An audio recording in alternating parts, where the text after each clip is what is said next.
네, 바이블맵 또 하나님께서 오늘 귀한 시간 우리들에게 허락해 주셨습니다. 여러분 한 주간 평안하셨습니까? 네, 오늘 이 시간 또 우리가 로마서 말씀 같이 보면서 또 하나님께서 우리에게 주시는 또 은혜와 또 감동을 또 말씀 속에서 경험하고 또 우리가 이 시대를 참 힘들고 많이 또 여러 가지로 어지러운 세상이지만 말씀의 빛을 따라갈 수 있는 길과 진리 또 생명 되시는 우리 주님을 말씀 통해 바르게 우리가 계속해서 소망 중에 따라갈 수 있는 이 바이블맵 시간 되기를 소망합니다. 우리 함께 기도하고 시작하도록 하겠습니다.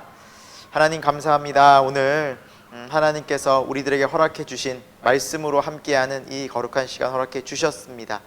하나님의 귀한 로마서 말씀 통해서 우리가 이 시대를 또 믿음으로 어떻게 살아가야 하는지, 또 하나님께서 오늘 우리에게 어떻게 말씀하시는지, 또 우리가 어떻게 말씀에 순종하며 살아가야 할지를 다시 한번 우리 스스로 점검하고 또 다시 한번 말씀 앞에 서는 귀한 시간 되도록 인도하여 주옵소서. 성령님께서 또 우리 마음마다 함께하여 주셔서 정말 하나님께서 주시는 위로와 평안과 소망이 함께하는 이 시간 되도록 인도하여 주옵소서. 살아계신 예수님의 이름으로 기도드립니다. 아멘. 네, 지난 시간에 이어서 또 오늘도 여러분 온라인으로 또 같이 함께 이 시간을 보내고 있습니다.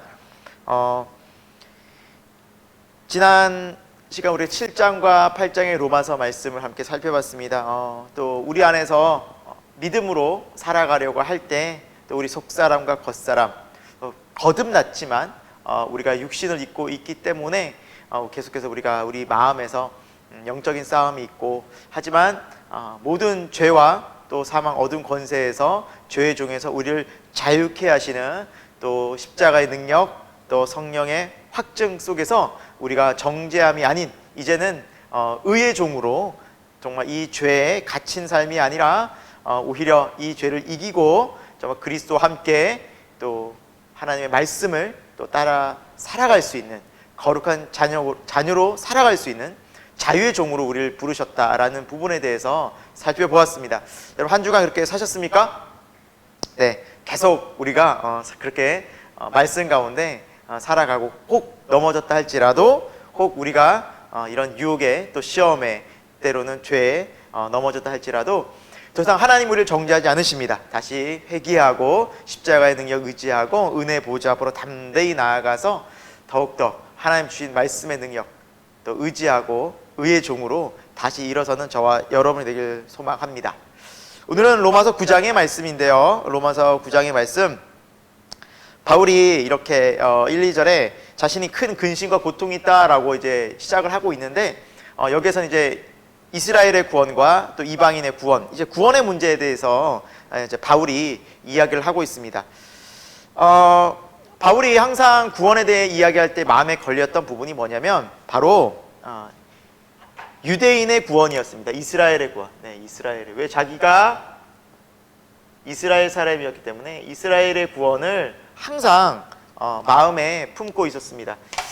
바울은 이스라엘 사람들이 유대인들에게는 배척을 받았지만 또 이방인들에게는 정말 활발하게, 또 이방에 있는 유대인들에게는 굉장히 이제 구원을 전하면서 이방인의 사도로서 복음 증거하는 일에 굉장히 하나님의 쓰임을 받게 되었습니다. 자, 그러면서 바울이 하나님 안에서 경험하고 느끼고 받은 그 구원에 대한 말씀을 함께 나누고 있는데요, 4절에 보니까 이스라엘 사람들을 설명하기를 그들은 양자가 되고 영광과 또 언약이 있고 율법을 받은 민족이다. 그리고 또 예배, 또 약속들, 또 예배 처소가 있는, 정말 그래서 이런 하나님의 구약에 놀라운 선택받은 민족이었고, 뿐만 아니라 하나님의 약속대로 그리스도 예수님도 유대인으로 오셨죠. 하지만 하나님은 분명히 말씀하십니다. 유대인이라고 해서 모두가 하나님의 언약의 백성이고 또 선택받은 또 구원받은 자녀다라고 말씀하지 않으셨다라는 사실입니다. 그래서 하나님께서는 7절에 보면 아브라함 때부터 하나님께서는 하나님은 그 이삭, 약속의 자녀 이삭을 통해서만 내가 너희 민족을 또 너희를 선택하려 한다라는 말씀을 주셨죠. 약속의 자녀. 그래서 이것은 의미하는 것이 뭐냐면 하나님께서는 많은 또 아브라함의 자손들이 많지 않습니까? 다른 또 이스마엘도 있었고 그 외에 또 아브라함이 결혼해서 또 사라 이후에도 많은 자식을 또 낳았습니다. 하지만 그들이 모두 하나님의 선택된 백성이 된 것이 아니다라는 거죠. 하나님의 약속의 말씀을 따라 난 자녀들만이 하나님의 구원에 또 영광에 이를 수 있다라는 하나님께서 이 구약의 말씀들을 토대로 오늘날 우리에게도 하나님께서 선택하시고 하나님께서 예비하시고 하나님께서 작정하신 자녀들이 정말 하나님의 백성들이다라는 것을 그 아브라함과 이삭과 그런 믿음의 조상들의 이야기를 통해서 우리들에게 알려주시는 부분입니다. 그래서 모두가 하나님의 자녀로 택함받은 것이 아니라 11절에 하나님의 택하심을 받아 또 하나님이 부르시는 이로 말미암아 라고 설명이 되어져 있죠. 그래서 하나님께서는 13절에도 내가 야곱은 사랑하였고 에서는 미워하였다 라고 하나님의 선택, 택하심이라는 부분이 굉장히 강조되고 있습니다. 구원은 계속해서 하나님의 예정하심과 선택하심이 강조되고 있다고 성경은 분명히 말씀하고 있고요. 그래서 14절에도 하나님께 그러면 불의가 있을 수 있느냐? 절대 그렇지 않다라는 거죠. 그래서 하나님의 선택에는 불공정하고 불의한 것이 아니라 15절에 하나님은 모세를 통해서도 말씀하셨듯이 내가 불쌍히 긍휼히 여길 자를 긍휼히 여기고 불쌍히 여길 자를 불쌍히 여기리라. 그래서 오직 이 구원은 16절에도 자기가 뭔가를 열심히 다른 박질에서가 아닌 하나님의 긍휼하심으로 말미암아 구원이 이루어졌다라고 말씀하고 있습니다. 그래서 하나님의 선택이라는 거죠. 전적인 주권. 그래서 구원은 어떤 우리의 선택이 아닌 하나님으로부터 주어진 주권적인 은혜다라는 거죠. 그래서 우리가 로마서 8장에서도 살펴봤습니다. 하나님께서 미리 예정하시고, 그렇죠? 그리고 우리를 부르시고, 그리고 의롭다 칭하시고 영화롭게 하시는 분이시다. 이미 구원이 하나님 안에서 이미 완성이 되어져 있고 그 하나님의 은혜의 구원. 그래서 우리가 뭔가를 잘해서가 아닌 하나님의 큰 은혜와 긍휼을 통해서 구원받은 것이다 라고 성경은 말씀하고 있고요. 우리가 믿음 생활을 하다 보면 이것이 더 선명히 느껴집니다. 그래서 신앙생활을 하고 또 하나님을 우리가 알아가고 말씀을 배우다 보면 이 모든 것이 하나님의 은혜이구나. 우리가 정말 하나님 나라 가는 그날까지 모든 것이 하나님의 은혜이구나 라고 하나님의 은혜를 더 깊이 체험하는 신앙. 사실은 이 구원이라는 것은 다른 말로 하면 하나님의 전적인 은혜다. 주어진 것이죠. 주어진 것. 그것을 하나님께서는 오늘 로마서를 통해서 우리에게 말씀하고 있는 부분입니다. 그래서 이사야서에도 나와 있지만 그 부분을 또 로마서에서 사도 바울이 인용을 하면서 9장 21절에 토기장이의 비유를 다시 들고 있죠. 그래서 토기장이가 진흙으로 자기가 원하는 그릇을 마음대로 빚을 수 있듯이 하나님께서도 온 세상의 역사와 또 우리의 구원을 스스로가 그분이 긍휼하심과 자유하심과 또 하나님의 사랑에 근거해서 우리를 다 구원하신다라는 부분을 말씀하고 있습니다. 그래서 하나님께서 사용하실 악한 그릇은 악한 대로 또 선한 그릇은 또 선한 대로 하나님께서 다 토기장의 주권으로 쓰신다라는 그 부분을 말씀하고 있습니다. 그래서 이렇게 하나님의 전적인 구원 가운데 이스라엘 또한 그곳에 다 적용이 되는데요.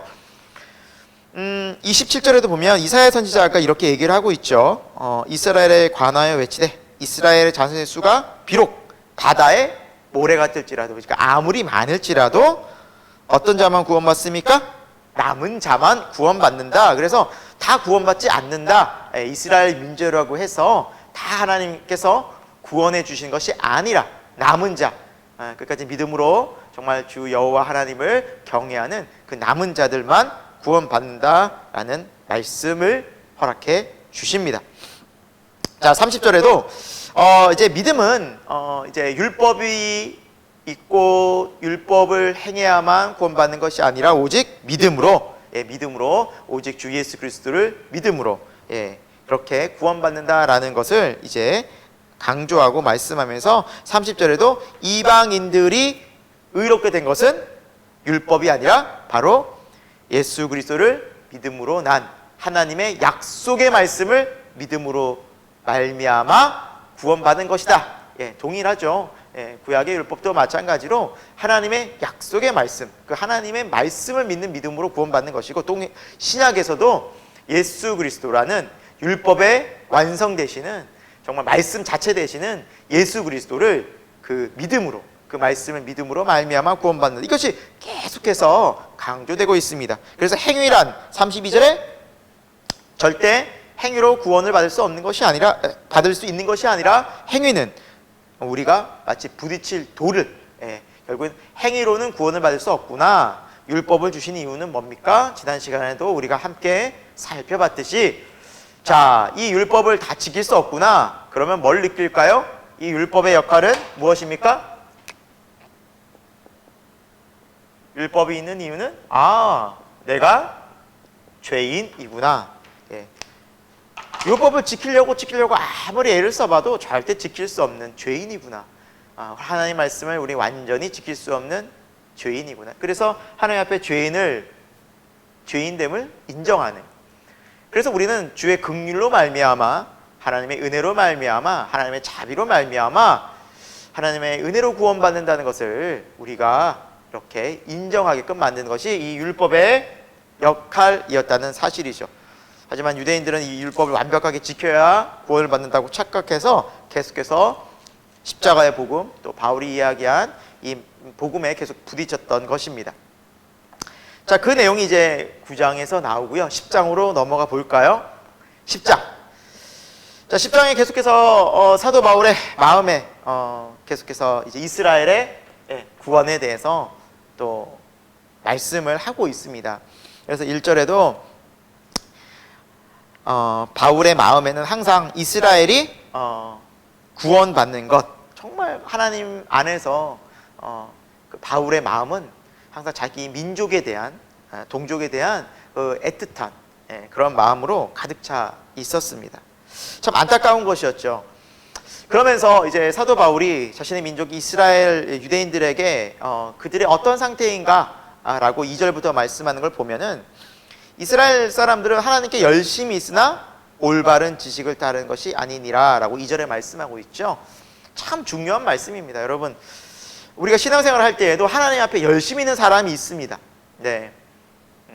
하지만 보다 중요한 것은 올바른 지식을 따르느냐. 그러니까 성경에 말씀하고 있는 복음, 예수 그리스도, 십자가의 선명한 그 복음 가운데에서 하나님의 마음을 알고 또 믿고 또 성령의 인도하심을 따라 열심을 내는 것인지, 아니면 나의 열심인지. 나의 열심이라면 3절에 보면 하나님의 의는 뒤로 한 채 자기 의를 충분히 세울 수 있다라는 거죠. 그래서 자신을 드러내려 하고 자신의 행위를 나타내려 하면서 교만과 또 형식주의, 또 외형주의에 충분히 맞을 수 있다라는 사실이죠. 그래서 우리가 참 경계해야만 합니다. 내가 하고 있는 열심이 나의 열심이지, 나의 의로움을 드러내고 또 나를 드러내기 위함인지, 아니면 예수 그리스도를 믿고 감사하고 은혜에 받은 모습으로 감사의 또 주님 앞에 사랑의 열심인지를 우리는 우리 안에서, 내면에서 그 우리 마음의 동기를 잘 살펴보고 우리 신앙생활을 늘 점검하면서 해야 될 것입니다. 그러지 않으면 우리 또한 교회를 다니는 이 열심이 유대인들처럼 자칫 자기 열심으로, 내 의를 드러내는 열심으로 흐를 수 있기 때문입니다. 4절 말씀이 너무너무 중요한데요. 같이 한번 읽어볼까요? 그리스도는 모든 믿는 자에게 의를 이루기 위하여 율법의 마침이 되시니라. 아멘. 우리가 율법으로는 절대 의로 갈 수가 없고, 죄인인 것을, 의인이 될 수 없고 죄인인 것을 느낄 수밖에 없었다라는 거죠. 그래서 우리가 의롭게 되는 길은 이제 예수 그리스도를 통해서입니다. 이 예수 그리스도를 통한 의가 뭘까요? 우리가 앞에서 계속해서 살펴보지 않았습니까? 바로 십자가의 의입니다. 예수님께서 우리의 모든 죄를 다 도말하시고 속량하시고 그 예수 그리스도의 그 피로 말미암아 우리의 모든 죄가 깨끗하게 되었다. 그래서 의롭게 여겨진 바 되었다. 그것을 칭의라고 말하죠. 의롭게 칭해짐을 받게 된 상태. 그래서 하나님께서 우리를 의롭게 보시는 것은 누구 때문입니까? 나의 공로와 나의 행위가 아닌 예수 그리스도의 십자가의 공로 때문인 것입니다. 여러분, 그것이 바로 믿음으로 난 의, 예수 그리스도의 의, 율법의 마침이 되었다는 거죠. 이제 율법으로는 우리가 완벽하게 될 수 없음을 알고 이제 우리 의는 예수 그리스도로 말미암아 의롭게 된 상태가 됐다. 이게 이미 십자가에서 이루신 예수 그리스도의 완전한 의입니다. 그래서 우리는 의인이기도 합니다, 분명히. 하지만 죄를 계속해서 짓고 있는 상태. 그래서 우리의 인간의 상태를 다시 말하면 신학적으로 용서받은 죄인, 죄인이지만 우리의 모든 죄가 씻김받은 용서받은 죄인이다라는 거죠. 이 땅 가운데 살아가면서 우리는 그런 상태이지만 분명히 하나님께서 우리를 십자가의 공로로 모든 죄를 용서하셨기 때문에 우리를 의롭다, 그리스도의 피로 말미암아 의롭다 칭해 주신 줄로 믿고 감사하며 우리가 살아가길 소망합니다. 그러니까 예수님께서 이 일을 놀라운 십자가로 이루셨다는 사실입니다. 여러분, 이것이 믿어지는 게 은혜 아니겠습니까? 이것을 믿게 만드시는 분이 성령님의 능력 아니겠습니까? 우리가 그것을 늘 잊지 않고 살아갔으면 좋겠습니다. 여러분, 이 믿음으로 살아가는 사람, 또 이런 마음으로 성령의 감동을 받은 사람이 9절 10절에서 이렇게 고백할 수 있다라고 성경은 말씀하고 있는데요. 9절, 내가 만일 내 입으로 예수를 주로 시인하며 또 하나님께서 그를 죽은 자 가운데서 살리신 것을 내 마음에 믿으면 구원을 받으리라. 예, 우리가 예수님을 주로 시인하고 또 예수님의 그 부활 사건을 내 마음에 믿어지게 된다라는 거죠. 그래서 10절에 사람이 마음으로 믿어 의에 이르고 입으로 시인하여 구원에 이르느니라 라고 성경은 말씀하고 있습니다.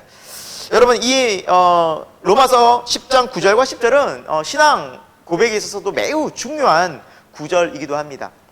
동시에 이 구절이 바르게 우리가 이해되어져야만 하나님께서 이렇게 나를 은혜 가운데 성령의 강권적인 역사하심 아래서 나를 구원하셨구나라는 걸 알게 되는데요. 10절에도 보시면 사람이 마음으로 믿어 의에 이르고 입으로 시인하여 구원에 이르느니라. 우리 한글 성경에는 이 문장이 마치 내가 스스로 이렇게 능동적으로 내가 고백하고 이야기하고 그래야 그렇게 믿음이 생기는 것이고 또 입으로 시인하게 되는 것이 나의 의지가 굉장히 중요하다라는 식으로 해석될 수가 있지만 이 성경 말씀 원문의 헬라어의 부분에서는 마음으로 믿어가 수동태입니다. 그리고 입으로 시인하여도 수동태입니다. 즉, 이 다시 바꿔 말하면 무슨 의미일까요? 마음으로 믿어져서 입으로 시인되어 져서 우리가 구원에 이른다는 거죠. 그렇다면 마음으로도 믿어지고 입으로 시인되어지게 하시는 분은 누구일까요? 바로 성령님이십니다. 그래서 여러분, 중요한 구절이 있습니다. 고린도전서 12장 3절에 보면 성령이 아니고서는 누구든지 예수님을 주라고 고백할 수 없다라고 나와 있어요. 우리로 하여금 우리 마음에서 예수가 그리스도시구나, 예수가 살아계신 하나님이시구나, 예수님이 정말 살아서 죽은 지 3일 만에 부활하셨구나, 이 일을 알려주시는 분이 바로 성령님이라는 사실을 고린도전서 12장 3절에서는 선명히 말씀하고 있습니다. 또한 에베소서 2장 8절에서도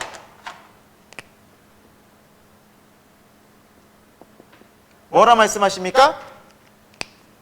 너희는 그 은혜로 말미암아 구원을 얻었다. 너희 행위가 아니라 너희는 그 은혜로 말미암아 구원을 얻었다.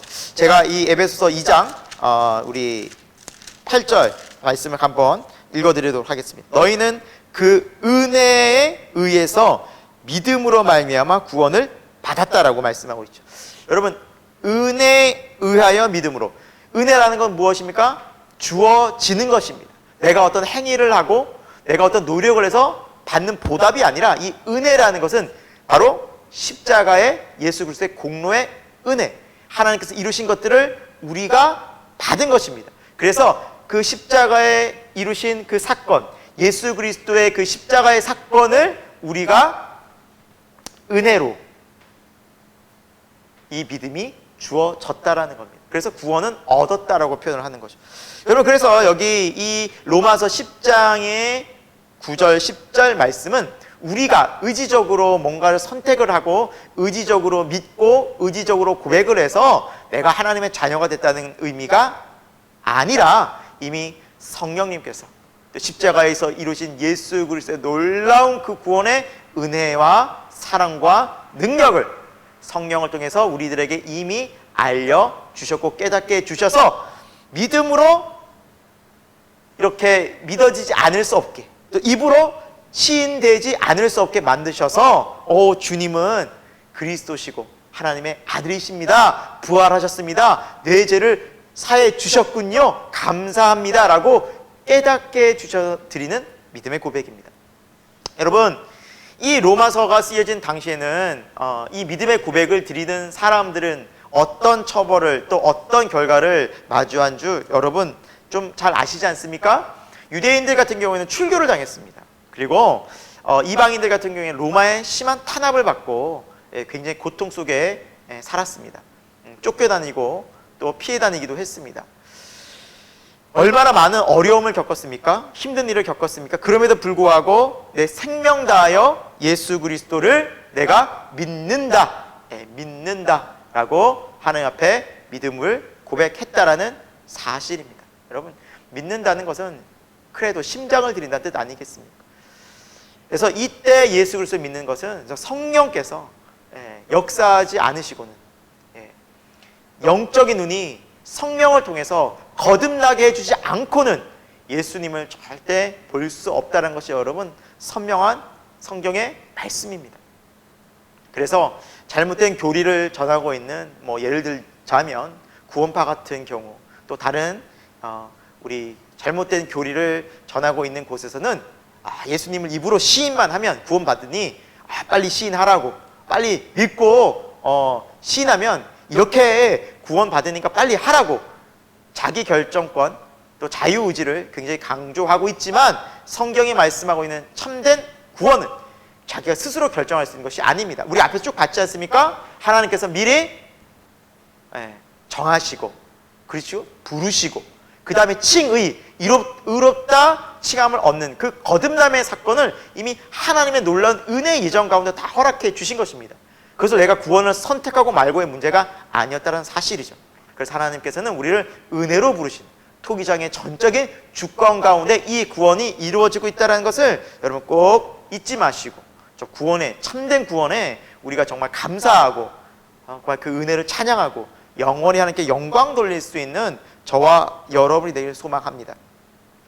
자, 분명한 것은 이 구원은 11절에도 누구든지 믿는 자, 그러니까 차별이 없습니다. 이방인이나 유대인이나 그 누구든지 어떤 문화의 장벽, 계급의 장벽, 남녀 차별, 부귀에 다 떠나서 하나님의 이 은혜의 복음에는 차별이 없다. 누구든지라고 성경은 말씀하고 있습니다. 그래서 13절, 누구든지 주의 이름을, 예수님의 이름을 부르는 자는 구원을 받을 것이다. 성령은 모든 사람들에게 부어집니다. 자, 또 아래쪽에 14, 15절에는 이 복음 증거에 대한 중요한 메시지가 있죠. 그래서 바울이 이렇게 귀한 복음을 이렇게 설명을 하죠. 어떻게 사람이 전하지 않고 전파하지 않고 그 사람들이 듣고 알 수가 있겠느냐라고 이렇게 말씀하면서 복되도다 좋은 소식을 전하는 자들의 발이여, 그렇게 말씀을 하고 있습니다. 그래서 복음 전하는 발길이 너무나 귀하고, 사실은 이 세상 속에서 우리가 영원한 하나님 나라를 소망하며 또 영원히 하나님과 함께하고 우리 창조의 원형을 회복하고 우리가 하나님의 자녀됨을 또 하나님의 영원한 백성인 것을 알게 되는 것만큼 소중한 것이 어디에 있겠습니까? 그래서 그것을 전하는 자들은 너무나 복되다라는 사실입니다. 자, 이렇게 생명의 복음 어떻게 믿을 수 있을까요? 17절, 그러므로 믿음은 들음에서 나고 들음은 그리스도의 말씀으로 말미암는다라고 말씀하고 있지요. 여러분, 그래서 여러분 믿음은 어떤 기적과 신비로운 체험을 많이 하고 그걸 봐야 믿음이 생기는 것이 결코 아닙니다. 우리가 성경을 계속 보고 또 많은 또 사건들을 우리가 성경에서 마주하지 않습니까? 기적을 경험한 것 치우면은 예수님의 놀라운 기적, 얼마나 많습니까? 사람들은 예수님을 다 믿었습니까? 그 많은 기적을 보고도 사람들은 예수님 믿지 않았습니다. 여러분, 믿음은 정말 이 말씀처럼 그리스도의 생명의 말씀을 들으면서 납니다. 그리고 하나님의 백성은 그 말씀에 반응합니다. 그래서 주님도 그렇게 말씀하셨죠. 내 양은 내 음성을 듣는다. 그래서 하나님의 말씀에 반응하고 말씀을 믿고 따라오는 자들, 하나님께서는 그들을 끝까지 인도하시고 그래서 우리가 믿음으로 말씀에 노출되고 또 반응하는 것이 매우 중요합니다. 여러분, 얼마나 말씀을 들으십니까? 정말 우리가 계속해서 말씀 듣고 그리스도 말씀을 따라 이 믿음의 길을 계속 걸어가길 소망합니다. 하여튼 전도하시다가 너무 우리가 오해하는 것이 뭐냐면 하나님의 말씀을 들려주면 됩니다. 우리 증인이죠. 그래서 설득도 아닙니다. 잘 이해시키려고 뭔가를 막 하려고 할 필요도 없습니다. 뭔가를 보여줄 필요도 없고요. 정말 하나님의 살아있는 말씀, 내 안에서 나와 함께 하는 성령의 감동으로 전하는 그 말씀이 가장 능력 있는 것입니다. 그런 우리가 복음 증인이 됐으면 좋겠습니다. 자, 우리 11장으로 가보도록 하겠습니다. 11장. 계속해서 하나님은 이렇게 이스라엘 백성의 구원에 대해서 바울을 통해서 말씀하시는데요. 자, 하나님이 자기 백성 이스라엘을 버리셨겠느냐? 그럴 수 없다라는 거죠. 하나님 반드시 구원하실 건데 하나님께서는 은혜 때 반드시 구원하신다. 남은 자가 있다라는 거죠. 그 예를 든 것이 11장 4절에 나와 있죠. 바로 엘리야 시대, 엘리야 선지자가 정말 그 북이스라엘의 아합 왕 때, 그 이세벨 여왕 때 온 나라가 우상 천지가 됐을 때 아무도 믿는 자가 없다고 생각하고 정말 죽고 싶을 정도로 괴로웠을 때, 그때 하나님께서 하신 말씀이 이거죠. 내가 바알에게 무릎 꿇지 한 7,000명을 남겨두었다. 그래서 하나님은 하나님의 백성, 하나님의 선택받은 자들을 지금도 여전히 남겨놓으셨다. 5절이죠. 지금도 은혜로 택하신 남은 자가 있다. 여러분, 그래서 우리가 이 구원에 대해서 이렇게 누가 구원받고 구원받지 못하고, 이것은 전적으로 하나님 편에 달린 것입니다. 우리가 알 수도 없고요.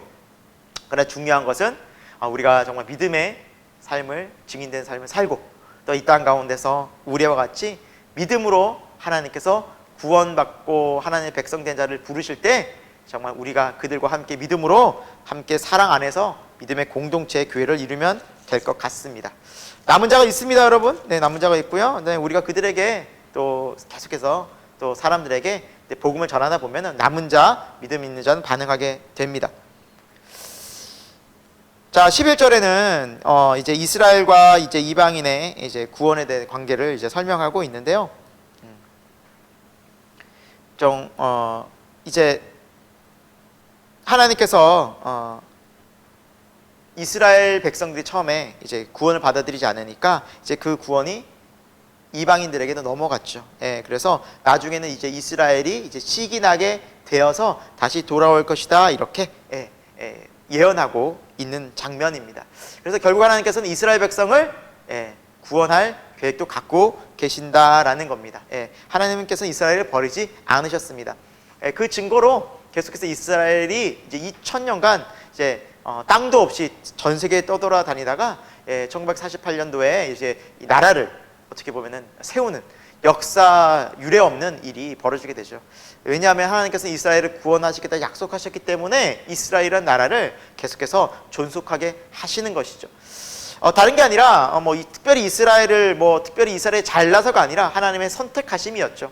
예, 아까 전에 토기장의 주권인 것입니다. 근데 이 주권적인 토기장의 말씀 속에는, 하나님의 뜻 속에는 하나님의 살아계심, 역사를 주관하심, 하나님의 구원하심이 이제 멈추지 않고 말씀대로 진행되고 있다. 여전히 말씀대로 이루어지고 있다. 그런 여호와시다라는 것을 보여주고 있다라는 사실입니다.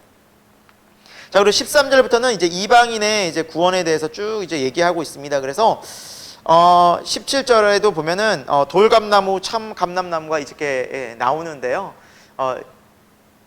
돌감람나무는 이제 비유법이죠. 이방인들 얘기하고 참감람나무는 유대인들을 얘기합니다. 원래 하나님께서 이제 유대인들을 선택하셔서 이렇게 계속해서 그들에게 앞에서 우리가 봤듯이 율법도 주시고 또 예수 그리스도도 그곳에서 구원자로 또 보내주시고 또 하나님 성전도 또 짓게 하셔서 참 선택받은 민족으로서 하나님께서 귀하게 사랑하셨죠. 그런 다음에 이제 이방인이 구원받게 되는데 마치 이제 돌감람나무, 이제 이 올리브과의 나무라고 합니다. 그런데 이 돌감람나무는 이제 이 굉장히 유대인들 사회에서 거의 좀 쓸모없는 땔감 같은 그냥 별 볼 일 없는 나무이지만 이런 별 볼 일 없는 나무를 접붙이게 하셔서 생명력 있게 하시는, 그래서 이방인들이 마치 접붙임을 당해서 생명력 있는 주의 복음 안으로, 예수 그리스도 안으로 이제 들어오게 되었다. 이게 교회죠. 그렇게 하나님의 은혜가 이방인들에게도 선포되었다라는 말씀을 이렇게 비유적으로 설명하고 있습니다. 그래서 우리 이방인들이 결코 우리가 잘나서가 아니라 이것도 하나님의 놀라우신 계획과 구원의 섭리일 뿐이다. 교만하지 말아라 라고 쭉 바울이 말하고 있습니다. 그래서 여러분 21절에도 보면 하나님이 원가지도 아끼지 아니하셨거든 하물며 너희일까 보냐라고 말씀하는 부분이 있는데요. 그러니까 교만하지 말란 뜻이죠. 오랜 동안 수천 년간 하나님의 자녀로서 또 하나님께 쓰임받았던 유대인들도 하나님께서 쓰지 않고 이렇게 어떻게 보면은 배제돼서 이방인들에게 복음이 하나님께서 가게 하셨는데, 하물며 접붙임을 받은 이방인들인 너희들이 교만하고 너희가 잘난 줄을 알면 버림받는 것은 순간이다라는 거죠. 그래서 늘 깨어있으라. 그래서 22절에 너희도 찍히는 바들이라. 그렇게 되었다고는 유대인들을 보지 않았냐. 그렇죠? 여러분, 유대인들이 이렇게 선택받은 민족으로 수천 년간 하나님 은혜 가운데 있었지만 버림받지 않습니까? 또 고통 당하지 않습니까? 그것처럼 우리도 또한 하나님 안에서 있다면 더 겸손하게, 정말 하나님을 더욱더 바르게 믿고 오히려 감사하는 신앙을 가져야 됩니다. 비교하고 그런 것이 유대인보다 우리가 우월하고 그런 이야기를 할 필요가 없다라는 거죠.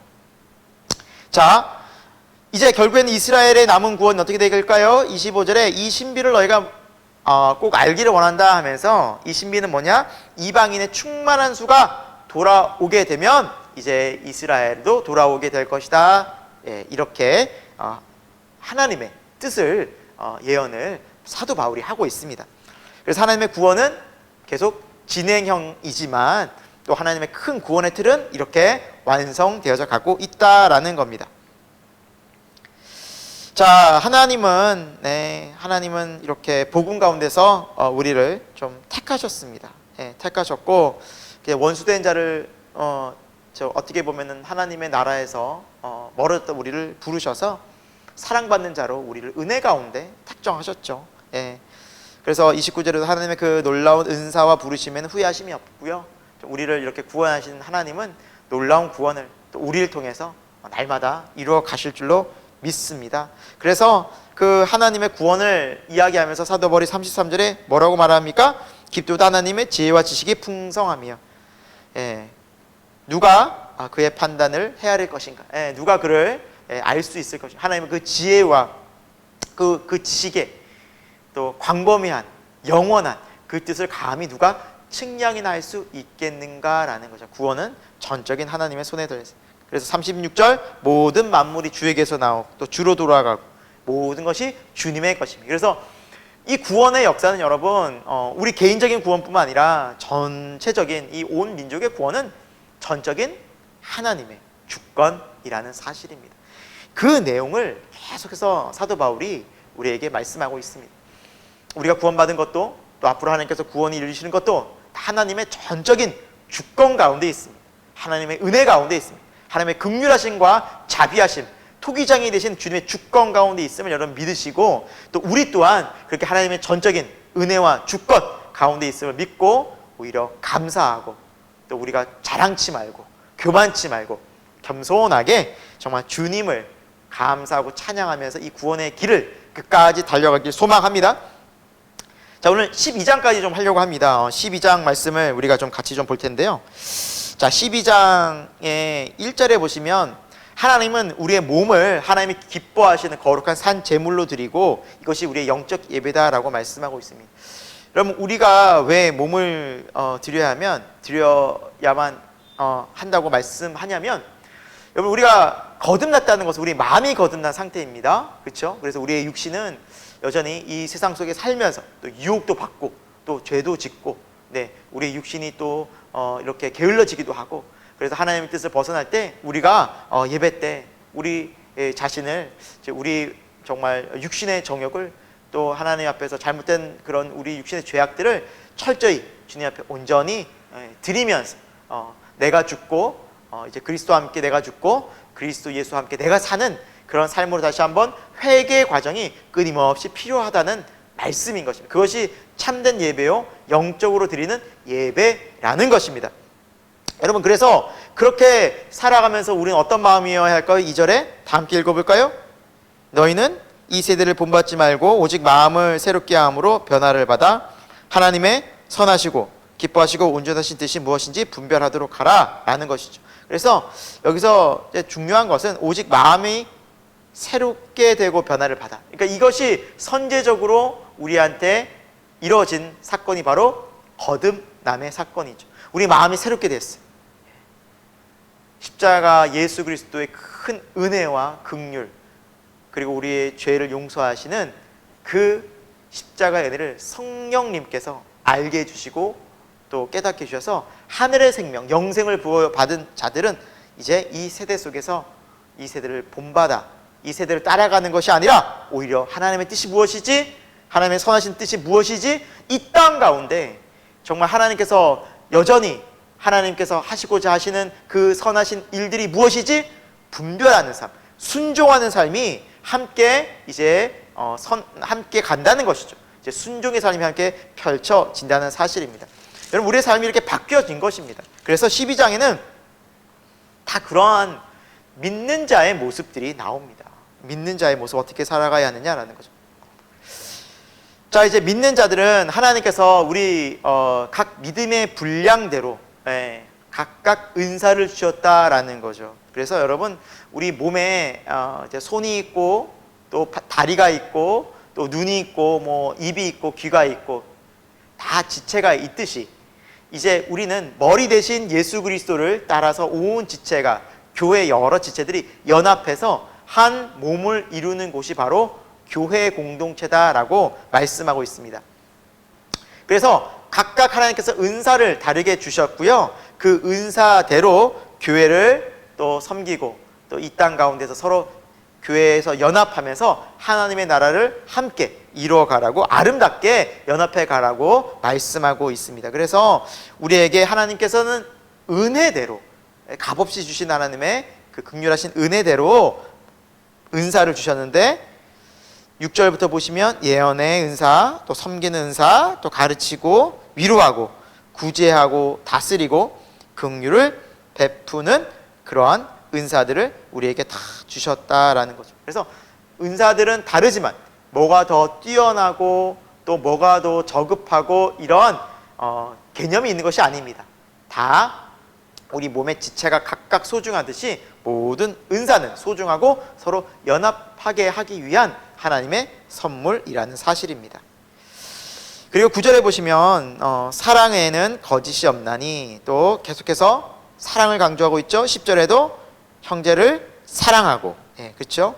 우애하고 존경하기를 먼저 하라. 그래서 여러분, 우리가 정말 이런 은사를 가진 또 교회 공동체는 서로 사랑의 공동체라는 사실입니다. 서로 사랑하고 존경하고 우애하고 또 악을 떠나고, 이 정말 한 절 한 절이 다 너무나 중요한 말씀인 것 같아요, 여러분. 그래서 11절에도 보시면 부지런하고, 그렇죠?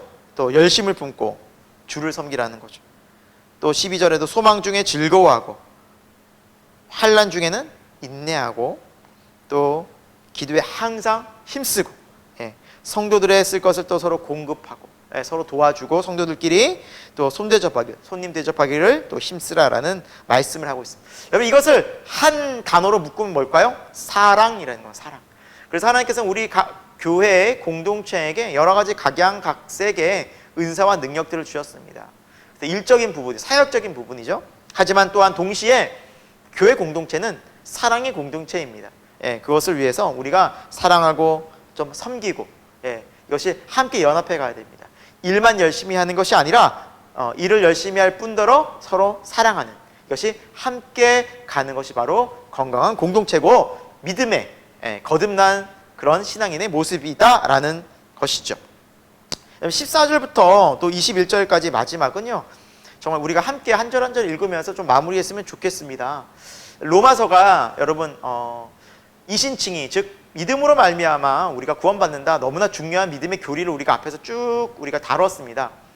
그런데요, 왜 12장에는 이렇게 믿음의 사람이 어떻게 살아야 하는지에 대한 이 삶의 지침에 대해서 나올까요? 신앙생활에 대해서 나올까요?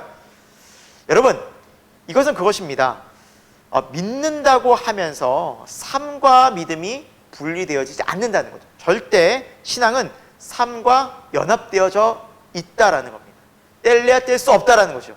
정말 우리가 거듭나서 하나님의 선하시고 온전하신 뜻이 무엇인지 분별하는 삶을 살아간다면 반드시 이런 삶을 살게 된다는 사실입니다.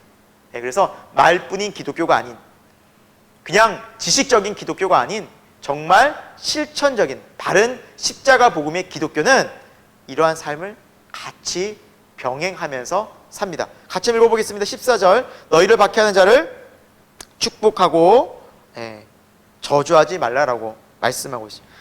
14절부터 너무 어렵죠. 우리를 박해하는 자를 어떻게 우리가 저주는 안 할 수 있는데 어떻게 축복하겠습니까? 정말 너무나 어렵죠. 여러분, 여기서 말하는 축복은 뭘까요? 그 사람이 잘되게 해주세요, 뭐 사회적으로 성공하게 해주세요, 이런 축복이 아니죠. 최고의 축복은 무엇입니까? 그리스도 예수를 아는 것입니다. 예수님을 모르기 때문에 그렇게 사는 것이죠. 그 사람을 위해서 영혼 구원을 기도하는 것입니다. 그 최고의 축복입니다. 축복. 15절, 즐거워하는 자들과 함께 즐거워하고 우는 자들과 함께 울라. 네, 정말 고통 중에 함께 하시는 그리스도의 마음처럼, 또 즐거워하는 자들과 또 함께 즐거워해주고 나의 기쁨처럼 여겨주고, 또 우는 자들과 또 함께 또 울어주고, 정말 이것은 세상이 알 수도 없고 이해할 수도 없는 마음이겠죠. 16절, 서로 마음 같이하여 높은 데 마음을 두지 말고 도리어 낮은 데 처하며 스스로 지혜는 체하지 말라라고 말씀하고 있죠. 우리의 마음이 그리스도 예수의 섬김처럼 그 섬김의 모습으로 살아가되 스스로 지혜는 체하지 말라는 거죠. 그것이 우리의 지혜가 아닌 것이죠. 하늘의 지혜, 주님의 또 모습일 뿐입니다. 우리는 닮아가는 거죠. 우리로부터 난 것이 아닙니다. 17절, 아무에게도 악을 악으로 갚지 말고 모든 사람 앞에서 선한 일을 도모하라. 네, 악한 사람이 악하게 대하는 것은 당연합니다. 하지만 우리는 선한 그리스도 예수의 마음을 가졌습니다. 이제 우리는 같이 악하게 대하는 것이 아니라 선을 도모하라. 그렇게 살라고 말씀하고 있죠. 18절에도 모든 사람과 할 수 있는 한 화목하라. 화목하게 우리는 살아갈 의무가 있고요. 할 수 있는 한 조건이 있습니다. 할 수 있는 한 할 수 있거든. 최대한 우리는 화목하기를 힘써야 됩니다. 그리고 하나님께서는 19절에 뭐라 말씀하고 있으니까 원수 갚지 마라. 보복하지 마라. 왜냐? 원수 갚는 것이 내게 있으니까. 하나님이 심판하시리라 라는 겁니다. 여러분, 하나님의 심판이 훨씬 맹렬합니다. 우리가 심판하고 복수해봐야 얼마나 하겠습니까? 조금만 할 수밖에 없고, 뭐 얼마나 우리가 뭐 심판해봐야 얼마나 할 수 있겠습니까? 그리고 그 심판하기까지 우리가 남을 또 미워하고 또 싫어하고 내 마음속에 그렇게 악한 감정이 있을 때 얼마나 우리 안에서도 힘들겠습니까? 오히려 우리는 그들을 그리스도 사랑으로, 십자가의 사랑으로, 하나님의 받은 사랑으로 이해하고 용서하고 축복하면서 오히려 그 원수라 할지라도 그것을 하나님께 맡겨드리는 그런 지혜로운 성도 되기를 축원드립니다. 오히려 20절, 21절에는 원수가 힘들어하고 줄이거든 먹이고 마시게 하라.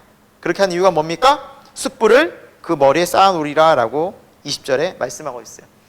이것은 무슨 의미냐면, 그러니까 뜨거운 숯불을 이렇게 쌓으면은 그 열이 전달되어서 몸에 이렇게 무슨 뭔가 이제 뜨거운 것이 있으면 점점 전달이 되어져서 나중에 뜨거움을 알게 되듯이, 우리가 선한 행위를 하면 처음에는 모르지만 그것이 쌓이고 쌓이면 그 선이 결국에는 그들의 마음속에도 하나님의 그 선이 전해질 것이다. 네, 그렇게 선을 쌓으라라는 의미입니다.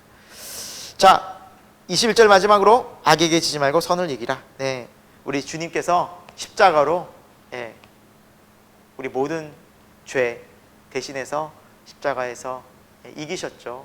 모든 불의, 고통, 죄악, 우리 죄를 대신해서 죽으신 그 십자가의 길, 우리가 그 십자가 길을 따라갈 때 이 세상에서 우리가 악한 사단을 정말 그 계략을 이기고 승리하는, 믿음으로 악을 이기는 그런 삶을 살아내게 될 줄로 믿습니다. 이것은 우리의 힘이 아닌 것이죠. 우리가 앞에서 계속 봤듯이 하나님께서 우리를 새롭게 하신 은혜, 거듭남의 은혜, 새롭게 된 변화, 새 생명, 예수 그리스도와 함께 죽고 함께 같이 살아간 연합의 삶, 네, 같은 의미죠 다. 그래서 우리의 능력이 아닌 예수 그리스도의 능력. 그래서 이제 우리는 가야 할 길이 선명한, 분명한 사람들입니다. 십자가의 길, 하나님께서 말씀하시는 그 길을 믿음으로 또 순종하며 매일매일 주와 동행하는 저와 여러분, 교회 공동체 되기를 간절히 축원드립니다. 우리의 힘이 아닌 성령의 능력으로 매일매일 우리가 그 길을 걸어 나가게 될 줄로 믿고요. 그래서 함께 교회에서 모여서 기도하고 또 말씀에 정말 우리가 더 순종하고 또 말씀을 더 깊이 묵상하여 정말 살아계신 하나님의 능력이 우리 가운데 충만히, 성령이 충만한 능력 힘입어 우리가 이 세상을 이기는 그런 믿음 되기를 예수 그리스도의 이름으로 축원드립니다. 함께 기도하고 마치겠습니다. 하나님 아버지, 오늘 우리가 로마서 말씀을 함께 봤습니다. 하나님의 말씀은 생명이고 또 진리이고 능력이 됩니다. 하나님께서 우리에게 주시는 이 로마서의 말씀이 단지 지식적으로 이해되어지고 그냥 알면서 끝나는 말씀이 아니라 우리의 삶을 변화시키고 삶으로 살아낼 수 있는 능력의 말씀 되게 하여 주옵소서. 성령님께서 우리의 삶을 친히 정말 함께하여 주셔서 그 능력의 길, 은혜의 길, 십자가의 길을 걸어갈 수 있도록 힘과 은혜와 능력 주실 줄로 믿습니다. 이 모든 말씀을 살아계신 예수 그리스도의 이름으로 기도드립니다. 아멘. 감사합니다.